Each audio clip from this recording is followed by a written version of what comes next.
ఇలా పవిత్రులుగా మార్చబడిన మనం ఏం చేయకూడదు? ఇంకా పాపం చేయకూడదు. రోమపత్రిక 6వ అధ్యాయం, రోమీయులకు రాసిన పత్రిక 6వ అధ్యాయం మొదటి వచనం నుంచి మనం చదివినట్లయితే, అలాగైనా ఏమందుము అంటే దేవుడు కృప చూపిస్తున్నాడు కదా అనేసి మరలా పాపం చేస్తామా? పాపం చేసి మరలా ఎందుకు దాంట్లోనే కొనసాగించరాదు కదా. అంటే దేవుడు కృప చూపిస్తున్నాడు కదా, దేవుడు మన మీద ప్రాయశ్చిత్తం పొందుతున్నాడు కదా. అంటే నేను తప్పు చేస్తాను, దేవుడు మళ్ళీ క్షమిస్తాడు, నేను తప్పు చేస్తాను, దేవుడు మళ్ళీ క్షమిస్తాను అంటే అలా చెప్పొచ్చు అంటే అలా చెప్పరాదు. ఏమంటున్నాడు? అసలు ఎందుకు మరలా ఆ పాపంలో జీవించడం? మనము ఇక మీద ఎలాగ దానులు జీవించము? క్రీస్తు యేసులోనికి బాప్తీసం పొందిన మనం అందరము ఆయన మరణంలో బాప్తీసం పొందితే మీరు ఎరగరా? కనుక అంటే ఈ విషయాలన్నీ కూడా ఆ అధ్యాయం అంతా కింద చదువుకెళ్ళాం అనుకోండి, చాలా స్పష్టంగా అర్థమవుతుంది.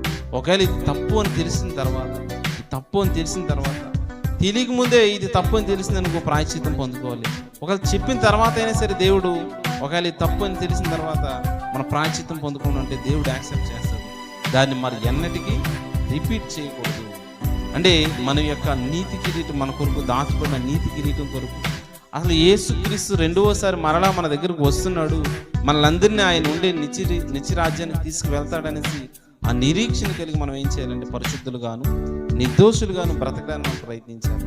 ఈ ఆదివారం దేవుడు మనకు అట్టి అవకాశాన్ని మనకు ఇస్తున్నప్పుడు ఈ అవకాశాన్ని మనం ఒకసారి ఏం చేయాలంటే ఈ సంవత్సరం అంతయు మన దేవుడు కాపాడినందుకు, అలాగే ఈ వారం రోజులు కానీ ఏ విషయంలో ఈ సంవత్సరంలో కానీ గతంలో కానీ ఏదైనా నేను పొరపాటు చేశాననేసి ఒకసారి యేసుక్రీస్తు విషయంలో ఏంటంటే ప్రాయశ్చిత్తం కలుగుతుంది. కనుక ఆయన రక్తంలో మనం ముంచబడతాం కనుక, ఆయన రక్తంలో మనం కడగబడతాం కనుక, హిమము వల్లే తెల్లగా కడుగు ప్రభు అని పరిశుద్ధులు మమ్మల్ని పరిశుద్ధులుగా చేయని దావీదు మహారాజు ఎలాగైతే ప్రార్థించారో అలాగే మనం ప్రార్థించడానికి మనం ప్రయత్నిస్తాం. ఇదిగో దేవునికి ఎక్కువ అవసరం లేదు. ఇప్పుడు కోట్ల మంది ఉన్నారు ప్రపంచంలో, సకాల మంది క్రైస్తవులు చెప్పుకోవడానికి తప్ప సంఖ్య ఏంటి? మరి దేవుని రాజ్యంలో ఉన్నారా లేదన్నది ఇంపార్టెంట్ కదా. ఇప్పుడు యేసుక్రీస్తు దగ్గరకు వచ్చిన వారు ఎంతమంది? యోహాను శిష్యులు, యేసు శిష్యులు చాలా మంది ఉన్నారు.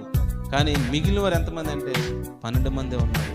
ఇదిగో వారి కోసం ఏం ప్రార్థన చేస్తానంటే, ఇదిగో ప్రభువా నేను పరిశుద్ధుడును, నేను ఈ లోక సంబంధిని కాను, ఇది వీరు కూడా ఈ లోక సంబంధాలు కాదు, వీరు కూడా నీకు మాదిరిగానే మీ ఆలోచనలు మీ ఆజ్ఞలు పాటిస్తున్న మీ పిల్లల్ని ఇదిగో దుష్టు నుంచి విడిపించండి అని చెప్తున్నారు.